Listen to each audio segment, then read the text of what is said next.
ñu ngi tàmbalee suñu kàddu ci sant yàlla sunu borom bi nga xam ne ci kàttanam ak mën-mënam ak ci coobareem ak ci ay dogalam ak surtout ci ay tawfeexam ci la dogalee ñu taxaw fii di yëkkati kàddu cant gu am fu mu tàmbalee te amul fu mu yem moom yàlla sunu borom ci teg loxo gi nga xam ne teg na ko ay jaamam yi ko soob te dimbale leen te dajale leen ak tawfeexam te gindi leen te teg leen ci yoon wi mu gërëm muy siraatal mustaqim ñoo ngi koy sant moom yàlla di ko gërëm di ko màggal di ko kañ di sukk ak raam ci kanamam te di ko wax ne ay jaam rekk lañ di ko ñaan mu dëgëral sunu tànk musal ñu ci cat ak seytaane ak lépp lu méngoog moom ak képp ku méngoog moom te barkeel sunu yëngu te defal ñu mujj gu rafet. mbokk yi ñi ngi ziyaare ñëpp di ngeen xam ne kàddu yi ñuy yëkkati dina xaw a jafe ndax projet bi dañ ko joxoon ay étudiants yoo xam ne ñi ngi jàng ci yenn ci yi nga xam ne monsieur le ministre ci xarañteefam ak ci bëggam ak ci ubbeekoom gis na ne lii tax Sénégal jëm ca kanam muy formation professionnelle. ñu ubbi benn école fii ci lycée technique Ahmadou Bamba xale yi di jàng architecture ak design ñoom lañ ko jox ndax wóolu guñ leen wóolu ñu taxawal ko xëy na jotaay bi ak émotion bi moo tax ñu mujjee nen naa leen ci utu. ñu ngi nuyu Serigne Fallou Mbacké di sunu xalifa di ko ziyaare di nuyu ak a ziyaare Serigne Djili Kiné Fall mi nga xam ne mooy kilifa gi fii ci dëkk bii di Ndar Fall waaye di nuyit ak a ziyaare bu baax Imam Makhtar Diop mi nga xam ne àjjuma ju jot mu tooyalaat xol yi delawaat leen ci yàlla. ñu ngi ziyaare mbooleem kilifa yi diine yi ànd ak ñoom ñëpp muy seeni mag ak seeni rakk waaye di ziyaar bu baax sëriñ bi muy Cheikh Ahmadou Mbacké Maawul Xayaat di ko sant di ko gërëm daf ci am lool mëni su koo wax ci jataay bu xat waaye ne ñëpp seede ne kenn la ndax kennam googee dañ koy yëg ci jëf ju mu jëf ci ñun ndax li gën a wóor ci nit mooy li ngay wax mu doon loo dund te bañ koy inventé waaye dafa jëf ci ñun ba ñu yëg ne jëf na ci ñun te jëf ji mu jëf ci ñun yëpp du àdduna waaye dox na suñu diggante ak bakkan ak bànneex ak àdduna ak seytaane te jokkale ñu ak yàlla sunu borom mi nga xam ne mooy des ndax bakkan ak bànneex ak àdduna ak lépp day jeex waaye moom liy des la ñu jokkaleel kon jox nañu loo xam ne lu rëy la lu màgg la. kon Mbacké Balla sant nañ la gërëm nañ la tuubal nañ la ci taxaw gi ñu taxaw ci sa kanam sax di yëkkati ay kàddu di ziar kilifa yi di ko tàmbalee ci monsieur le ministre Dame Diop. monsieur le ministre dafa am benn dîner de l'excellence bu ma doon def ñu toog ak parents d'élèves di waxtaan ñu am ay quelques problèmes benn parent ne man de mën naa ko wax monsieur le ministre mu wax ko mu yónnee fa ay teranga ba pare taal otoom ñëw mu marqué ma lool ma ne noo kii nii nit la kii c'est un grand homme te boobu il était directeur du 3FPT. ñu dem tuuti sama waajur wu góor génn àdduna mu taal otoom en tant que ministre ñëw jaale si ñu. monsieur le ministre li mujjee jëf ci ñun mooy dama gis bibliothèque gu lycée Ndayane nekk ci ay jafe-jafe ma daal di def benn vidéo li ma koy def sax bëriwul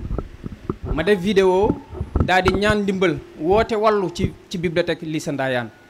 bi ma wootee ajjuma laa publier vidéo bi samedi monsieur le ministre il a pris l'engagement de réfectionner la bibliothèque et les travaux ont déjà commencé. monsieur le ministre sant naa la gërëm naa la ndax loolu sat la ci biir lycée bi ñu nekk. di la sant bu baax di la gërëm bi ñu ko waxee événement bi tamit nee na lépp lu mu jàppoon dina ko bàyyi te ñëw te noonu mu ko waxee noonu la ko defee. monsieur le ministre li ma la wax démb ci téléphone yàlla na la yàlla fay soxol tu es un homme de grand cœur su ma doon def politique nag yow laay àndal waaye politique mo merci monsieur le ministre merci encore pour tout ce que tu fais pour Diourbel ku baax nga ku yaatu nga ku bëgg njaareem nga ñu ngi lay sant di la gërëm di la ñaanal di sant di gërëm ñi nga xam ne bi ñu tàmbalee liggéey ba léegi ñu ngi ko ànd ak ñoom muy sëñ Basirou Diong Seydou Ndiaye waaye jëwriñ ji nga xam ne moom moo tee fii muy sëñ Cheikh Ndiaye Bichri Amath Sarr këram la ñuy jëlee ndox di def briquet ñu ngi leen di sant ñu ngi leen di gërëm monsieur le ministre sama copain yi nga nommé yëpp sant naa la ci ADL c'est un ami Pa Abou Camara c'est un ami Modou Mbenda Fall c'est un ami sant nañ la gërëm na la ñun nga ko defal mel na ne ñun nga ko defal monsieur le gouverneur ñu ngi lay ziyaare di la sant di la gërëm monsieur le préfet lui c'est un ami waaye yenn saa yi dafa may sànni ay xeer waaye sama xarit la damay dem bureau ñuy waxtaan ci problème bu Diourbel Malick Fall ku ne xam ne sama diggante ak moom ñu bëri dañu jàpp ne dama ànd ak moom ci politique mais Malick avant muy nekk maire sax la ñu ànd. Malick bi ñuy baal di dem xandaalu moo ñu ko doon luyee di def ay soirée ak ay ladies night moo ñu doon luyee xandaalu foofu lañ xamante loolu dafa yàgg kon moom du casquette maire moo ñu boole mais dafay sama mag ñu bokk même koñ muy ñëw suñu kër ñuy ànd di football yi di yéeg ak a wàcc donc kooku faw nii ñu mel ko parce que du casquette maire parce que au-delà de sa fonction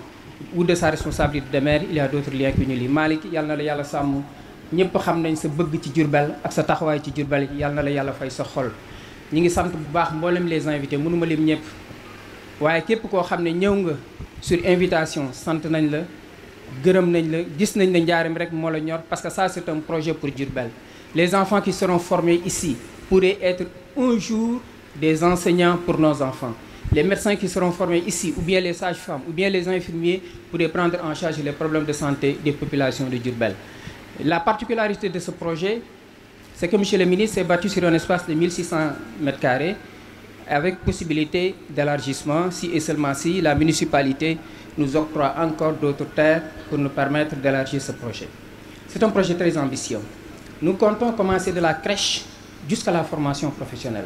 La crèche pour les enfants de 1 à 2 ans, dont le parent est en fonction. Après la crèche, nous avons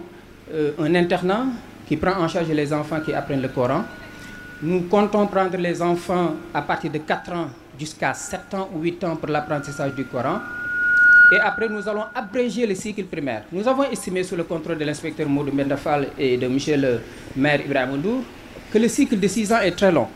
Nous pensons qu'après avoir mémorisé le Coran, l'enfant peut faire 4 ans dans un cycle élémentaire pour être présenté à l'entrée en 6e. Et ça lui permet de gagner en termes de temps, mais aussi de gagner en termes d'années. Je dis souvent à mes élèves qu'une année redoublée, c'est une année de salaire que vous avez perdu.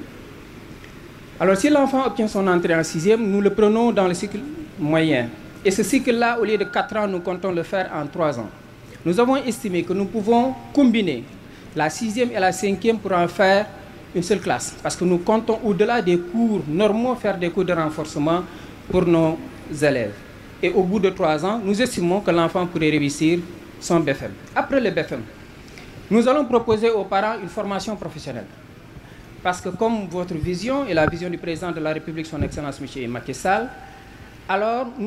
le système scolaire sénégalais est trop long. Et souvent, ça n'apprend pas à l'enfant le savoir-faire. Et à partir de la 3e, après l'obtention du BFM, nous proposons des filières en menuiserie métallique, en menuiserie ébéniste, en plomberie, en électricité. Tous les métiers qui sont aujourd'hui pratiqués au niveau du bâtiment, au niveau du commerce, nous proposons ça à nos apprenants. Pour ceux qui voudraient faire le lycée, donc nous maintenons le cycle de 3 ans, le lycée, seconde, première, terminale, et diversifier les filières. Nous allons proposer une série L, littérature, langue et civilisation et sciences humaines. Nous proposons également les sciences expérimentales, la série S1 et la série S2. Nous proposons également la série T, technique, et la série G. Et au bout de 3 ans, les élèves qui sortiront avec leur baccalauréat. La particularité de ce projet aussi, c'est qu'il y a un enseignement moral. Je n'ose pas dire religieux, mais un enseignement moral qui poursuivra l'élève